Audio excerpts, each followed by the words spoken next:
Life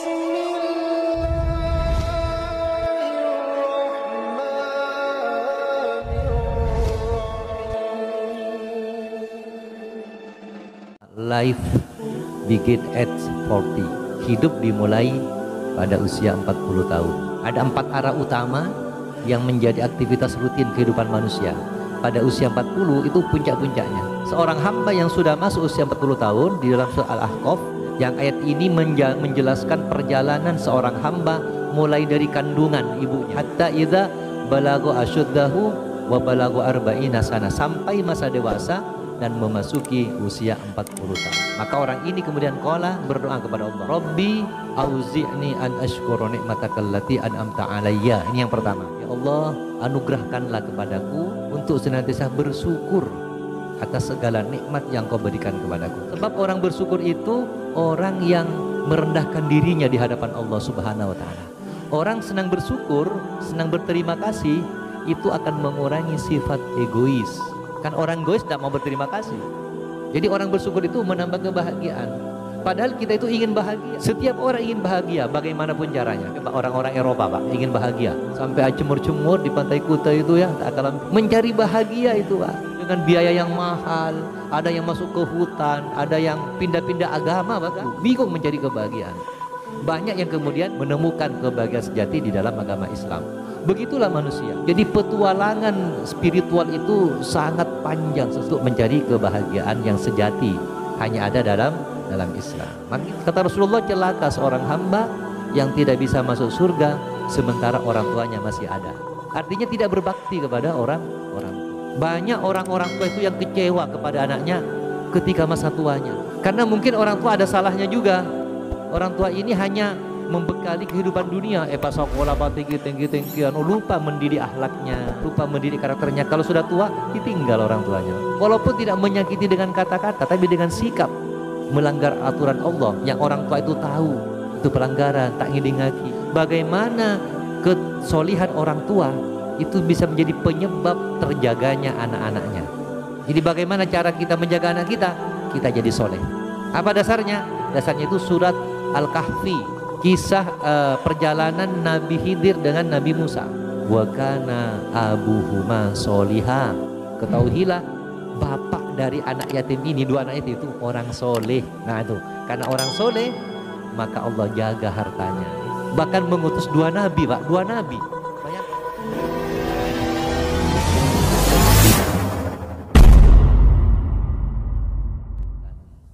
Pemberat amal kebaikan kita nanti ketika menghadap Allah Subhanahu wa taala. Salawat dan salam semoga tetap tercurah kepada junjungan kita Nabi Muhammad sallallahu alaihi wasallam. Juga seluruh keluarga, para sahabat dan seluruh pengikutnya. Mudah-mudahan kita bisa istiqomah dalam menegakkan sunnah-sunnahnya. Hadirin rahimakumullah. Pada kesempatan ini saya mengambil topik amalan utama terutama ketika masuk pada usia 40 tahun. Bukan berarti yang di bawahnya tidak penting untuk persiapan. Kenapa? Usia 40 ini merupakan usia puncak secara fisik, kematangan emosi itu sudah mulai memuncak pada usia 40. Maka pantas Rasulullah dan para nabi yang lain itu diangkat pada usia 40 tahun. Bahkan ada seorang penulis mengatakan bahwa life begin at 40. Hidup dimulai pada usia 40 tahun. Insya Allah kajian ini banyak ya. Cuman kita merefresh kembali bahwa usia 40 ini usia-usia yang sangat penting bagi kita untuk kita renungkan. Kenapa? Pada usia 40 tahun ini itu segala arah itu sedang aktif, segala arah. Ada 4 arah utama yang menjadi aktivitas rutin kehidupan manusia. Pada usia 40 itu puncak-puncaknya. Sebagai contoh, pada usia 40 ini kita masih punya anak kecil-kecil masih. Sudah mulai SMA ada, tapi yang kecil-kecil masih ada, 2 tahun, 3 tahun itu ada. Rata-rata pada usia 40. Artinya kita sibuk ngurus anak kecil, kita juga sibuk ngurus anak yang sudah mulai menginjak masa remaja. Juga masa 40 tahun itu masa-masa pernikahan antara 15-20 tahun. Masa-masa pembuktian kesetiaan. Masa-masa pembuktian kesetiaan. Insya Allah ini menjadi momen yang penting bagi kita untuk kita renungkan. Juga pada masa usia 40 tahun itu, orang tua rata-rata masih ada. Orang tua. Jadi ada seorang anak usianya 40 tahun itu bapak ibunya kadang-kadang masih ada. Banyak yang ada. Atau salah satunya. Ini kesempatan sibuk ngurus anak, sibuk ngurus keluarga, sibuk ngurus orang tua. Ini bukan urusan kecil, bukan urusan ringan, urusan yang sangat berat bagi seorang hamba, tapi itu menjadi jalan yang sangat cepat untuk mendapatkan ridho dari Allah Subhanahu wa taala. Kemudian di pekerjaan juga begitu. Masa 40 ini masa-masa mulai, kalau di pegawai itu mulai mesti jadi kasih ya. Mulai di sekolah jadi wakil kepala sekolah, bahkan jadi kepala sekolah itu sudah usia 40 tahun, bahkan ada yang 35 tahun sudah jadi. Artinya karir itu sudah mulai memuncak. Di Pemda jadi kabid mungkin, atau di bisnis ya sudah mulai banyak anak cabangnya mungkin ya. Nah itu sudah mulai, artinya sibuk-sibuknya. Jadi sibuk ngurus keluarga, sibuk ngurus orang tua, sibuk ngurus pekerjaan, bahkan di masyarakat, organisasi juga sibuk-sibuknya. Masa-masa 40 tahun itu ada yang sudah jadi ketua RT, ada yang mungkin ketua kumpulan pengajian, takmir masjid, itu kan puncak-puncaknya usia itu. Bahkan di organisasi mungkin jadi pimpinan, ya, ada pimpinan ormas dan semacamnya, juga sibuk. Jadi segala kepentingan itu memuncak pada usia 40 tahun. Makanya kemudian diingatkan oleh Allah SWT, ada apa dengan usia 40 tahun ini?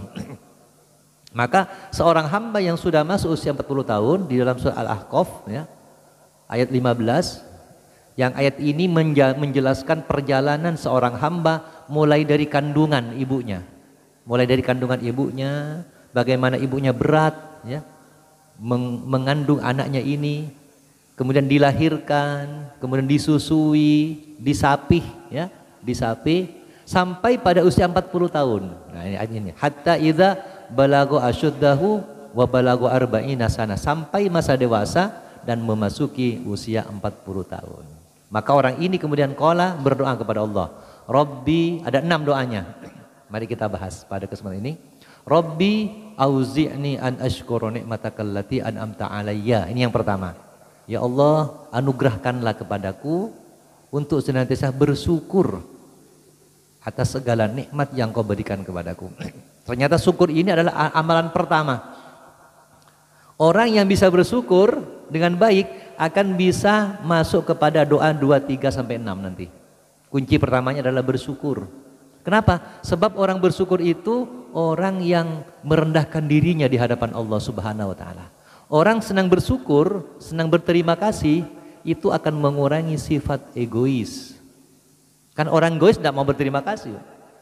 Saya, nah itu orang egois. Mengurangi sifat sombong. Karena orang sombong itu merasa dirinya yang terbaik. Tapi orang bersyukur merasa dirinya mendapatkan sesuatu yang pantas untuk disyukuri. Merasa dirinya butuh kepada Allah. Mudah berterima kasih juga kepada sesama manusia. Makanya ada 3 kata sakti ya, yang mungkin banyak didengar itu. Apa itu? Terima kasih, kemudian tolong. Jadi minta tolong kepada, tolong anu nak sapukan, daripada sapu, tidaklah beda. Tapi kalau dengan kata tolong itu kata-kata sakti, Pak. Artinya dengan kata-kata tolong itu lebih mempermudah mencapai tujuan daripada kata instruksi. Kalau tolong itu menandakan kesetaraan, penghargaan kepada pihak lain. Kalau dengan kata-kata tolong Bapak Ibu, nah itu. Nah, daripada yang tidak mau dengarkan saya keluar, nah beda. Nah, tolong dikurangi suaranya, tolong diperhatikan, itu lebih baik. Kemudian terima kasih, jadi mudah mengatakan terima kasih, mudah berterima kasih pada anak-anak. Nak, tolong ambilkan itu, setelah diberikan terima kasih ya. Bahkan doa, semoga kamu jadi anak yang soleh. Itu luar biasa. Itu mempercepat hubungan komunikasi hati ke hati seorang hamba dengan manusia yang lain. Ini kata-kata sakti. Termasuk maaf. Walaupun tidak salah bilang maaf, ada kepentingan saya, maaf. Itu luar biasa kata-kata itu. menghargai betul kepada orang lain. Sikap seperti ini muncul dari orang-orang yang pandai bersyukur kepada Allah Subhanahu wa taala dan berterima kasih kepada sesama manusia. Kalau ini ada pada kita, bersyukurlah. Karena itu adalah nikmat yang diberikan Allah dan itu merupakan karakter yang disenangi oleh seluruh makhluk, bukan hanya manusia. Binatang pun menyenanginya. Hewan pun menyenangi. Malaikat senang sekali kepada hamba yang senang bersyukur. Bahkan hadirin sekalian, ada ketika seorang bersyukur kepada Allah, itu ada beberapa hal. Yang pertama, menambah kebahagiaan. Menambah kebahagiaan. Makanya ketika mendapatkan nikmat dari Allah, syukur kita itu dengan lisan salah satunya. Apa?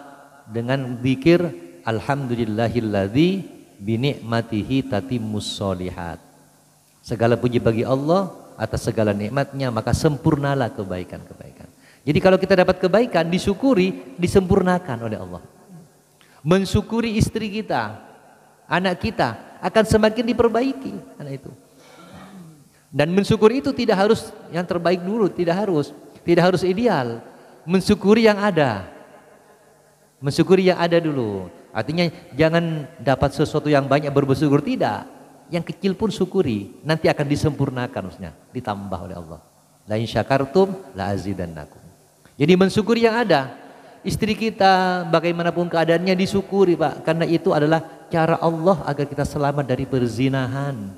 Bayangkan kalau tidak ada istri, mudah berzina orang itu. Anak juga begitu. Walaupun tidak baik-baik amat anak kita, mungkin tidak pintar amat, tapi ingat, anak itu dirindukan. Betapa banyak orang yang lama tidak punya anak mungkin, ya. Betapa rindunya dia. Kita yang punya anak syukuri bagaimanapun keadaannya. Kalau ada yang kurang diperbaiki dengan cara yang baik. Ini bentuk syukur. Jadi menambah kebahagiaan. Jadi orang bersyukur itu menambah kebahagiaan. Padahal kita itu ingin bahagia. Fid dunya hasanah wa fil akhirati hasanah. Ingin bahagia. Setiap orang ingin bahagia bagaimanapun caranya. Coba orang-orang Eropa, Pak, ingin bahagia. Buang uang banyak itu. Sampai cemur-cemur di pantai Kuta itu, ya, tak kalampian. Ingin bahagia itu. Mencari bahagia itu, Pak. Dengan biaya yang mahal. Ada yang masuk ke hutan, ada yang pindah-pindah agama bahkan. Pindah-pindah agama mereka itu karena tidak menemukan kebahagiaan. Menjadi Buddhis, agama Buddha, jadi Hindu, jadi Kristen, jadi Konghucu, bingung mencari kebahagiaan. Banyak yang kemudian terdampar pada Islam, artinya menemukan kebahagiaan sejati di dalam agama Islam. Begitulah manusia. Jadi petualangan spiritual itu sangat panjang seseorang untuk mencari kebahagiaan yang sejati hanya ada dalam Islam. Maka kita bersyukur, kita tidak perlu jauh-jauh mencari kebenaran karena kebenaran sudah bersama kita, yaitu dinul Islam. Makanya penting bagi kita ma'rifatullah, ma'rifatur Rasul, ma'rifatud dinul Islam. Ini penting bagi kita. Kenal kepada Allah, kepada Rasulullah, kemudian dinul Islam. Bagaimana syariat agama ini Allah berikan pada kita, kita kenali, kita pelajari ruang lingkupnya, hukum-hukumnya, ya, yang mana kemudian kita bisa amalkan, dan disitulah kemudian menimbulkan kebahagiaan, menemukan ketenangan yang sejati. Hadirin rahimakumullah. Nah, secara fisik orang bersyukur itu, ini mungkin bisa dilengkapi oleh Pak Jailani nanti. Secara fisik itu ada 4 hormon yang dihasilkan ketika bahagia. Hormon-hormon kebahagiaan ada 4. Yang pertama adalah dopamin, hormon kesenangan ini. Kalau senang muncul dopamin. Kemudian hormon endorfin. Endorfin itu hormon kayak morfin, tapi morfin alami. Ini bisa mengurangi rasa sakit, Pak. Orang itu kalau suntik morfin, itu pokok-pokok bagaimanapun tak akan rasa sakit, Pak. Nah, ini ada morfin alami, namanya endorfin. Morfin dari dalam. Itu muncul ketika seseorang itu bahagia. Akan mengurangi rasa sakit. Akan mengurangi rasa sakit. Sebagaimana Sayyidina Ali ketika kena panah, gitu kan. Ketika beliau sholat menemukan kebahagiaan, ditarik panahnya tidak terasa karena menemukan kebahagiaan, mengurangi rasa nyeri. Jadi kalau kita ada rasa nyeri, bersyukurlah. Bisa jadi Allah kurangi rasa nyeri itu. Termasuk juga ada hormon serotonin, ya, ada hormon oksitosin, ada 4 hormon itu hormon-hormon kebahagiaan positif yang menghasilkan hal-hal yang baik pada diri kita. Itu karena kita bersyukur. Bersyukur bukan hanya lisan, tapi rasakan syukur itu nikmat dari Allah Subhanahu wa taala. Kan ada orang kecelakaan, alhamdulillah perak. Nah itu, alhamdulillah perak loka sakoni, daripada nanti patah. Nah ini kan bersyukur, Pak. Daripada dia mencari pelakunya acampua, mun acampua tambo lokana, Pak, ya. Itu. Tapi dengan memaafkan, ya siapa sih yang mau tabrakan? Ya gitu. Saling memaafkan, bahkan ketika saling memaafkan, orang tabrakan pun menjadi bersaudara kadang-kadang. Malah abisanan kadang-kadang. Abisanan kadang-kadang. Kenapa? Kebaikan-kebaikan ini ditampilkan. Ternyata orang itu baik sekali. Dicari rumahnya, bahkan luar biasa. Sebagaimana Fleming ini mungkin pernah saya cerita ya. Fleming itu ada seorang petani di Inggris, namanya Fleming. Dia orang miskin, orang biasa lah miskin, sederhana. Suatu ketika beliau menemukan seorang anak yang tenggelam ke lumpur itu Pak, nyelap itu Pak. Ya, kalau ditinggalkan bisa masuk ke dalam lumpur ya. Mungkin rawa-rawa. Dibantu anak ini, dibantu terus sampai bisa selamat, dibersihkan, diantar ke rumahnya. Ternyata anak ini anak seorang bangsawan di Inggris. Nah, seorang bangsawan. Anak ini namanya Winston Churchill yang nanti akan menjadi Perdana Menteri Inggris yang ditolong. Nah, ketika diberikan orang tuanya, betapa gembiranya orang tuanya, berterima kasih betul Bapak, saya beri hadiah Bapak ya. Yang banyak, tidak usah Pak, saya hanya menolong saja begitu. Maka pulanglah anak. Ternyata apa? Luar biasa apresiasi dari bapaknya Winston Churchill ini. Kok ada orang walaupun miskin tapi kaya hatinya begitu Pak. Tapi kan kita banyak kaya hartanya miskin hatinya.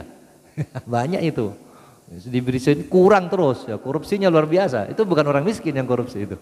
Kenapa? Rasa tamaknya itu. Karena kaya itu bukan di harta, tapi kaya itu rasa cukup ya, rasa puas. Ya. Kaya itu bukan ada pada kulit tapi ada pada isi. Nah, itu kaya. Yang sebenarnya al-ghina ghinaul qalbi. Kaya itu kaya hati. Itu sejatinya kaya, Pak. Kalau kaya harta itu masih kamuflase, belum tentu. Tapi kalau kaya hati itu kaya yang sebenarnya. Tapi orang nggak percaya. Apa miskin, mana baik tapi miskin. Itu sebenarnya itu kekayaan sejati. Apalagi dia baik, dia kaya harta luar biasa. Maka kemudian dipanggillah Pak Fleming ini. Wahai Pak Fleming, apakah Anda punya anak? Katanya orang kaya ini. Oh iya saya punya, anak saya seusia anak Bapak. Namanya Alexander Fleming berarti ya. Kemudian oh baik kalau begitu anak ini mau dikasih harta enggak mau? Tidak mau. Kalau begitu anak Bapak saya sekolahkan. Sekolah sampai perguruan tinggi. Luar biasa Pak. Kalau dikasih harta mungkin 50 juta ya sudah habis dipakai bangun rumah selesai. Habis. Tapi anak ini aset ya. Sekolahkan, sekolah SD, SMP sampai kuliah di kedokteran. Luar biasa di waktu itu sudah ada masuk kuliah. Ini di masa-masa sekitar tahun 1930-an, 19. Pokoknya masa-masa Perang Dunia Kedua. Ini sudah dewasa anak ini Perang Dunia Kedua. Berarti masa kecilnya berarti sebelum itu mungkin 1930-an mungkin lah ya itu. Ya, ini sudah di Inggris sudah pendidikan tinggi sudah. Ternyata anak ini Alexander Fleming ya, anaknya Pak Fleming ini ternyata memanfaatkan betul ini. Dia belajar sungguh-sungguh tekun. Akhirnya dia menjadi dokter dan menemukan sebuah obat yang belum ada sebelumnya, yaitu penisilin. Siapa penemu penisilin? Alexander Fleming. Ternyata ini sang Winston Churchill ini, yang anaknya tadi yang ditolong itu masuk tentara, jadi perwira tinggi, sampai masuk medan perang itu terluka parah, yang sudah diobati. Ternyata penisilin ini diobatkan. Jadi kebaikan bapaknya Pak Fleming kepada Winston, kebaikannya dibalas kebaikan di sekolah anaknya. Nanti ini perang luka parah dibalas kebaikannya lagi. Kebaikan itu terus saling membantu kebaikan. Itulah kebaikan. Karena bersyukur. Nah, maka kita ketika bersyukur kepada Allah itu kebaikannya akan berlimpah. Makanya alhamdulillahilladzi bi ni'matihi tatimmus sholihat. Ini zikir yang perlu kita amalkan terus. Segala puji bagi Allah atas segala nikmatnya, maka sempurnalah kebaikan-kebaikan, disempurnakan kembali. Bagaimana kalau kita dapat kekurangan, kesulitan, kemudian jatuh, sedang jatuh dan semacamnya, usaha sedang turun, itu zikirnya alhamdulillah juga, yaitu alhamdulillahi ala kulli hal. Ini zikirnya, alhamdulillahi ala kulli hal, segala puji bagi Allah dalam setiap keadaan. Ini zikirnya. Boleh innalillahi wa inna ilaihi rajiun, boleh sama. Ini alhamdulillahi ala kulli hal ketika kita ucapkan dengan sepenuh hati, dengan rasa, dengan jiwa, ada beberapa kemungkinan. Yang pertama, itu keburukannya diubalik menjadi kebaikan. Nah ini. Jadi sulitnya menjadi mudah. Atau mungkin tetap sulit, tapi hatinya lebih mudah menerima. Ini juga nikmat. Lebih bersabar. Ini juga nikmat dari Allah. Ya. Inilah kalau kita bersyukur. Maka penting syukur ini menjadi amal utama. Orang senang bersyukur, aduh mudah berdamai dengan orang lain, mudah diterima, banyak temannya Pak, banyak temannya Pak. Orang bersyukur ini tidak tamak Pak, kalau pembagian dia tidak ke depan, tapi kalau pemberian dia di depan. Nah, kalau bersyukur begitu, sehingga orang senang semuanya kepada dia. Ya, senang semuanya orang bersyukur ini, mudah sekali mendapatkan kebaikan-kebaikan dari Allah Subhanahu wa ta'ala. Itu yang pertama. Jadi kita mohon anugerahkanlah. Anugerah itu kan seperti mendapatkan mahkota Pak, sesuatu yang besar itu, karena syukur itu urusan besar. Orang yang mendapatkan syukur itu diberi anugerah oleh Allah Subhanahu wa ta'ala. Itu yang pertama. Jadi Rabbi auzi'ni an ashkura ni'mataka allati an'amta 'alayya. Ini yang pertama. Yang kedua, wa ala walidayya. Dan juga supaya bisa berbakti kepada orang tua. Ingat 40 tahun tadi, banyak di antara kita usia 40 tahun orang tua masih ada. Rata-rata kan masih ada ketika usia itu Pak, rata-rata. Secara umum masih ada. Maka berbakti pada orang tua. Kata Rasulullah, celaka seorang hamba yang tidak bisa masuk surga sementara orang tuanya masih ada. Orang tua masih ada, tidak bisa masuk surga dia. Artinya tidak berbakti kepada orang tua, tidak berbakti. Bagaimana berbakti kita? Kita perintahnya kita ikuti. Kalau salah kita sampaikan dengan cara yang benar. Membanggakan, membahagiakan. Mau sholat subuh tidak perlu dibangunkan, bangun sendiri. Bahkan sudah tahajud. Ini bangga orang tua. Sangat bangga orang tua itu. Banyak orang-orang tua itu yang kecewa kepada anaknya ketika masa tuanya. Karena mungkin orang tua ada salahnya juga. Orang tua ini hanya membekali kehidupan dunia. Pas sekolah tinggi, lupa mendidik akhlaknya, lupa mendidik karakternya. Kalau sudah tua ditinggal orang tuanya. Tidak diopeni, malas ibadah karena dia sudah bersandar kepada dunia. Berat hatinya orang tua itu. Itu tidak berbakti. Walaupun tidak menyakiti dengan kata-kata, tapi dengan sikap melanggar aturan Allah yang orang tua itu tahu itu pelanggaran, tak ngidi-ngaki, maka itulah bentuk sulitnya seorang hamba masuk ke surga. Maka ketika orang tua masih ada 40 tahun, mari diteladani. Apalagi orang tua itu sudah sepuh biasanya. Pada usia 40 tahun seorang anak, orang tuanya sudah sepuh, mungkin usianya 60, 70, yang mungkin sudah mulai sakit-sakitan. Tidak mudah merawat orang tua ini, tidak mudah. Ya, pampasnya saja berapa? Kalau pakai pampers ya, pampers berapa satu itu? Bisa 10.000 kan ya, yang saleber itu. Kalau sehari 3 kadang-kadang, ya bisa 3 sehari. Coba bayangkan 30.000 sehari Pak. Kalau 10 hari 300. Kalau sebulan 900. Ini pampers saja, pampers masih betapa. Lain susu anu tulang itu kan sudah mulai nyilo-nyilo. Lain lagi, macam-macam lah, apalagi mungkin kena penyakit diabetes dan macam-macam, harus diinsulin, berat sekali. Kalau seorang anak tidak bersyukur, tidak bisa untuk bisa berbakti. Maka syukur ini yang pertama dulu, bersyukur masih punya orang tua. Ini pintu-pintu tercepat untuk masuk ke surga Allah. Nanti Bapak Ibu sekalian, kalau sudah bagaimana mampu merawat orang tua itu, anaknya kan punya anak masih, anaknya melihat itu Pak, melihat anaknya. Oh ternyata bapakku merawat Mbak ya dengan baik. Nanti aku kalau tua, bapakku tak rawat juga, begitu. Karena pendidikan yang tidak langsung ini sangat terkesan pada diri anak. Jadi ada seorang anak itu ibunya merawat mertuanya. Aduh, sampai anaknya bilang, wah ibu, aku ingin punya istri seperti ibu, biar nanti aku dan dia bisa merawat ibu kalau sudah sepuh. Tapi kalau kepada orang tua ketus, nah itu juga tanda. Ya. Oh ternyata nanti ada seorang anak orang tuanya selingkuh.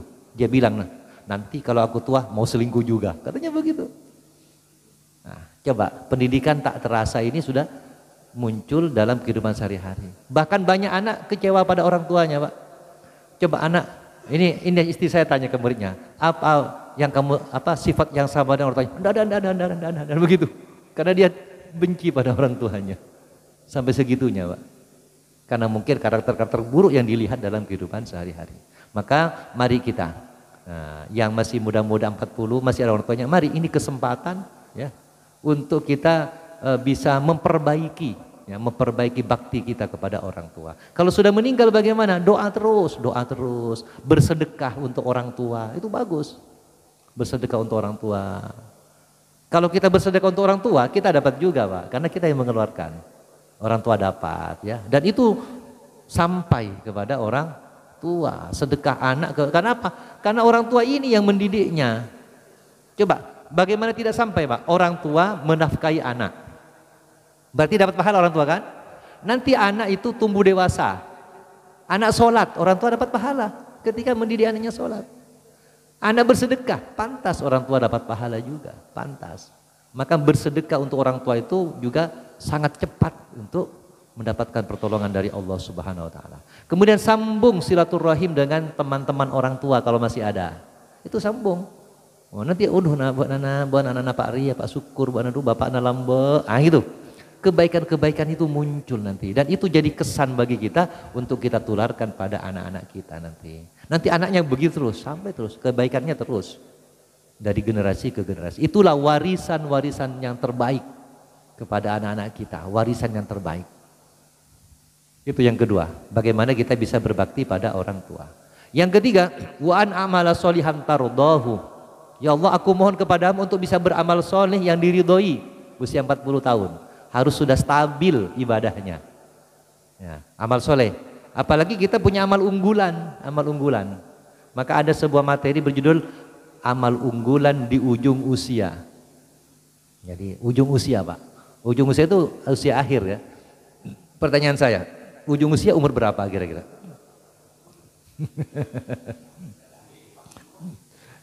Apakah orang 5 tahun itu ada yang meninggal? Berarti ujung usia juga itu. Berarti ujung usia kapan? Sekarang.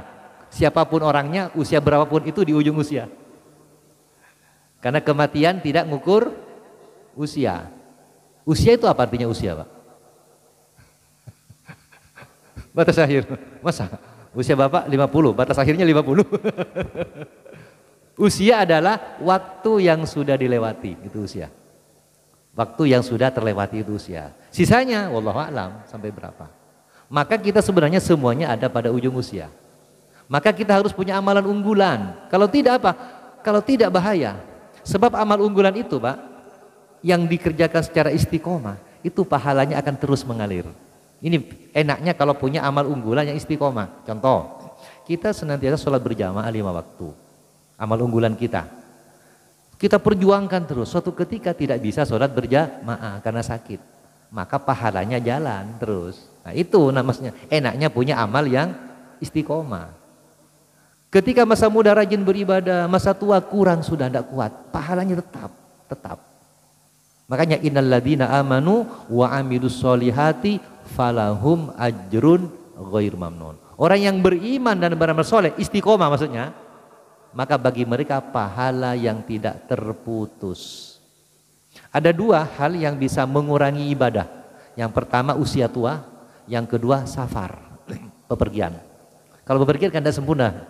Salat kita tidak sempurna, ruga puru kan. Tapi kalau kita sungguh-sungguh karena Allah, tetap seperti pahalanya ketika mukim. Makanya istiqomahlah ketika mukim. Karena kita akan menghadapi safar yang tidak bisa maksimal, kita akan menghadapi masa tua juga tidak bisa, maka pahalanya tetap. Itu pentingnya kita punya amal rutin yang kita unggulkan, kita perjuangkan. Alhamdulillah bapak-bapak, ibu-ibu istiqomah berjamaah terus jaga. Nanti kalau kita menjaga sebuah amal itu dipermudah oleh Allah untuk bisa melakukannya. Contoh seorang ulama dari mazhab Syafi'i namanya Abu Suja. Beliau usianya di atas 100 tahun. Tapi istiqomah ke masjid. Gesit masih Pak. Bahkan harus melewati tempat yang harus melompat. Mungkin sok-sok atau apa itu bisa masih. Ditanya apa resepnya Syekh? Apa jawaban beliau? Di masa muda aku menjaga Allah. Di masa tua Allah menjagaku. Katanya begitu. Jadi jagalah Allah. Ihfadillaha yahfadka. Jagalah Allah maka Allah akan menjagamu. Jadi kalau kita ingin dijaga oleh Allah, jagalah Allah. Bagaimana cara menjaga Allah? Ikuti perintah-perintahnya, perjuangkan. Mengerjakan amal bukan sekedar mengerjakan, tapi memperjuangkan. Memperjuangkan itu beda Pak dengan melakukan, Pak. Beda. Memperjuangkan itu sepenuh hati, sepenuh tenaga, jiwa, biaya bahkan untuk bisa mendapatkan itu memperjuangkan.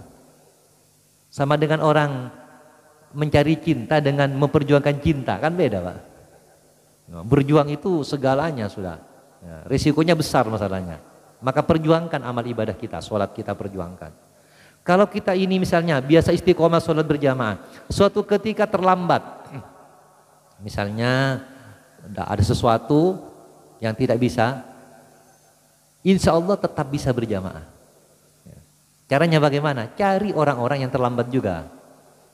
Kalau di Sumeneb, kalau terlambat, misalnya sampai rapat sampai jam 3:30 misalnya ya, tidak bisa keluar, datanglah Masjid Agung. Masjid Agung. Mesti banyak teman-temannya di sana yang juga terlambat. Itu ketemu, jangan ke Darussalam, tak ada orang Pak. Kesini tamu tak ada orang jam 4. Ya. Ke Masjid Agung, mesti ada temannya, tetap bisa berjamaah maksudnya gitu. Tetap memperjuangkan. Allah beri petunjuk itu. Oh ya ke sana. Artinya apa? Tetap diberi kesempatan. Karena Allah tahu orang ini sungguh-sungguh. Orang ini sungguh-sungguh, maka diberi jalan oleh Allah. Maka penting untuk tetap beramal soleh. Ya. Jadi wa an amala solehan tardo, amal soleh yang diridhoi. Amal soleh yang diridhoi itu amal soleh yang sesuai dengan sunnah-sunnah Rasulullah SAW, ikhlas karena Allah. Nah ini. Jadi ada tauhid la ilaha illallah, artinya kalau beramal itu karena Allah. Ada tauhid Muhammad Rasulullah, beramal mencontoh Rasulullah. Itu. Jadi kalau kepada Allah itu ikhlas beramal, kalau kepada Rasulullah mencontoh ittiba kepada Rasul, itu amal yang diterima. Ada 2 syarat, ikhlas karena Allah, ittiba'ur Rasul, itu amal yang diterima. Maka kita pelajari apa saja amal harian kita yang bisa kita istiqomahkan. Misalnya di bulan Ramadan kita sudah berlatih menjaga sholat 5 waktu berjamaah, alhamdulillah. Walaupun sebagian orang kembali ke pengaturan pabrik. Sebelum Ramadan malas ke masjid, di waktu Ramadan rajin, setelah Ramadan kembali ke settingan awal katanya. Kembali jamaah utama lagi. Ini sama dengan apa ya? Tidak berubah. Jadi puasanya ular. Sebelum jadi ular, sebelum puasa ular itu ganas. Setelah puasa tetap ganas. Nah, kalau puasanya ulat, enggak. Sebelum puasa itu jijik, gatal, setelah puasa indah. Nah, itu puasanya ulat menjadi kupu. Kita juga begitu berharap semakin terjadi pertumbuhan, ada namanya self improvement, bagaimana pengembangan diri terus dalam kehidupan ini. Ini bisa dilakukan kalau yang tadi satu, bersyukur betul kepada Allah. Bayangkan kalau kita bersyukur karena sholat, alhamdulillah pada Pak Ramadan, itu akan senang terus melakukan kebaikan. Mensyukuri istri bagaimanapun keadaannya ya. Misalnya mohon maaf istrinya tidak terlalu cantik misalnya ya, alhamdulillah munratin ya bos orang terus engkau tak milo, nah itu diganggu orang terus, alhamdulillah tak pati ratin, nah itu kan bersyukur. Munratin alhamdulillah ratin, kan semuanya syukur akhirnya Pak. Nah, ya. Baik, itu. Jadi yang ketiga beramal soleh. Mari kita istiqomahkan amal soleh. Tilawah Al-Quran bagaimana kita? Tilawah Al-Quran pernah saya sampaikan kan ya? Ada target-targetnya. Hidup itu Pak akan bisa sukses kalau ada target. Ada target. Apa target itu? Target itu adalah tujuan akhirnya apa? Itu target. Misalnya, saya mau tanya jamaah, di Ramadan kemarin itu berapa kali hatamnya? Ada 1 kali, ada 2 kali. Mengapa bisa hatam? Ditarget. Iya, ditarget. Contoh misalnya saya mau hatam 3 kali Ramadan. Target berarti per 10 hari hatam. Itu nanti diberi jalan untuk mencapainya kalau punya target. Sama dengan bapak-bapak naik sepeda motor punya target. Kakalianget akan ke timur, Pak. Tapi coba ada punya target, Demak, Soromben, saya temu Soromben, betul itu. Tidak punya target. Maka target penting. Target itu kan doa sebenarnya, harapan. Dan ternyata insya Allah lebih banyak tercapai kalau punya target itu. Insya Allah. Karena kita itu menyesuaikan antara pikiran, hati dan perasaan, disesuaikan dan menyambungkan kepada Allah. Ternyata bagaimana? Apakah sudah mentarget yang kemarin itu? Yang 1 kali ditarget. Kadang-kadang sana apa? Sajud sekalian tak ada pak, tak ada. Karena Anda punya target itu. Coba target mulai. Nah, sekarang target misalnya per bulan hatam 1 kali. Berarti 1 hari 1 juz. Coba target. Strateginya bagaimana? Gampang-gampangnya pakai penanggalan. Nah, sekarang tanggal 1 berarti juz 1. Tanggal 8 berarti juz 8. Ternyata tanggal 8 juz 5. Berarti punya hutang 3 juz. Bayar ini hutangnya. Kalau tidak dibayar tambah banyak hutangnya. Ada embu pas pusen. Tapi kalau dibayar dikejar sampai. Insya Allah. Ada saja jalan-jalan kemudahan. Istiqomahkan. Suatu ketika Anda bisa baca Al-Quran, tetap dapat pahala baca Al-Quran. Karena istiqomah. Falahum ajrun ghairu mamnun. Itu pentingnya kita istiqomah. Diberi sama dengan orang tidak kerja digaji, Pak. Ya. Kenapa pegawai itu liburan digaji? Karena sudah istiqomah ketika belum liburan. Ya. Terdaftar sudah, pada filenya Allah terdaftar itu. Nah, misalnya begitu. Jadi yang ketiga, wa ana mala sholihan tardahu. Ini sudah isya hampir ya. Iya, tinggal berapa menit ini? Ah ya, kita tuntaskan. Yang keempat, wa aslih li fi dzurriyyati. Nah ini, ya Allah jagalah, perbaikilah anak-anakku. Nah, ini tadi kan sudah orang tua usia 40, ada anak masih ada ya, kecil-kecil. Minta jaga kepada Allah Subhanahu wa taala. Sering kisah ini saya sampaikan untuk memotivasi kita bagaimana kesolihan orang tua itu bisa menjadi penyebab terjaganya anak-anaknya. Jadi bagaimana cara kita menjaga anak kita? Kita jadi soleh. Apa dasarnya? Dasarnya itu surat Al-Kahfi. Kisah perjalanan Nabi Khidir dengan Nabi Musa. Ketika Nabi Khidir membangun sebuah tembok, yang Nabi Musa bingung untuk apa bangun tembok. Ternyata di bawah tembok ini ada harta anak yatim. Loh, apa hubungannya? Wa kana abuhuma soliha. Ketahuilah bapak dari anak yatim ini, 2 anak yatim itu orang soleh. Nah itu, karena orang soleh maka Allah jaga hartanya. Itu loh. Bahkan mengutus 2 nabi, Pak, 2 nabi. Bayangkan ya, tidak gampang-gampang Allah mengutus 2 nabi untuk menjaga harta anak. Orang tuanya siapa? Tidak tahu kita. Namanya tidak tahu. Tapi kesolehan itulah Allah mengutus 2 nabi untuk menyampaikan harta itu pada anaknya. Anaknya ada, cuman kemana itu mungkin ya. Suatu ketika akan dipertemukan oleh Allah. Kenapa? Bapaknya soleh. Jangan khawatir, bapak-bapak, ibu-ibu, orang tuanya ini. Kalau kita semakin soleh, semakin baik, insya Allah Allah jaga anak kita. Dengan doa-doa kita, dengan kebaikan-kebaikan kita. Itu yang keempat. Yang kelima, wa aslih li fi dzurriyyati inni tubtu ilaika, aku bertobat kepadamu. Ini juga orang senang bertobat. Ini bagus. Senang bertobat. Apa? Merasa bersalah. Sebaliknya merasa benar tidak akan bertobat. Karena merasa bersalah, maka dia bertobat. Apa bedanya tobat dengan istighfar? Nah, beda. Kalau istighfar itu adalah ucapan mohon ampun. Kalau tobat berusaha untuk tidak mengulangi lagi, itu tobat. Maka istighfar dan tobat ini satu kesatuan. Mulut kita beristighfar, tapi kita memang sering terjatuh lagi, Pak. Terus terang, kita sering terjatuh lagi. Tapi Allah Maha penerima taubat. Selama kita masih tetap dalam kondisi taubat. Makanya doanya begini, Allahumma inni as'aluka taubata wa dawamaha. Aku mohon kepada Allah untuk bertaubat dan istiqomah, dawam, terus menerus bertaubat. Karena kita sering jatuh, Pak, sering jatuh. Taubat lagi, terus tidak akan bosan Allah. Selama hati kita tidak mempermainkan aturan Allah. Jatuh itu kan lalai kita kadang-kadang, tergelincir, itu manusiawi. Tapi tobat lagi. Ini. Kemudian wa inni minal muslimin, dan aku orang yang berserah diri kepada Allah. Berserah diri. Berserah diri ini penting. Bertawakal kepada Allah. Makanya kalau kita ini nanti beramal, itu jangan kita bersandar pada amalnya. Jangan, tapi bersandarlah pada Allah. Itu namanya tawakal, berserah diri kepada Allah. Kalau bersandar pada amal, stres. Kita bisnis, itu. Kita sudah strateginya bagus, ternyata gagal, stres. Karena bersandar pada amal. Tapi kalau sudah berusaha berjuang, serahkan pada Allah. Sudah. Diberi masalah, dikuatkan. Diberi keberlimpahan, bersyukur. Itu kalau berserah diri kepada Allah. Dan sampaikan ini semuanya adalah dari Allah. Sebagaimana Nabi Sulaiman ketika dipuji beliau, orang terkaya, terhebat, sakti, apa kata beliau? Hada min fadli Rabbi. Ini keutamaan dari Tuhanku, bukan dariku. Bandingkan dengan Korun dan Fir'aun.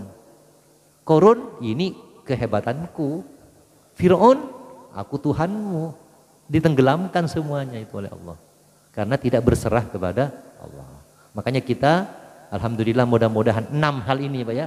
Yang pertama adalah bersyukur, yang kedua berbakti pada orang tua, yang ketiga beramal soleh, yang keempat Allah menjaga anak-anak kita, yang kelima bertaubat, yang keenam berserah diri pada Allah. Mudah-mudahan bermanfaat.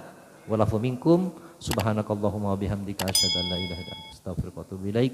Assalamualaikum warahmatullahi wabarakatuh.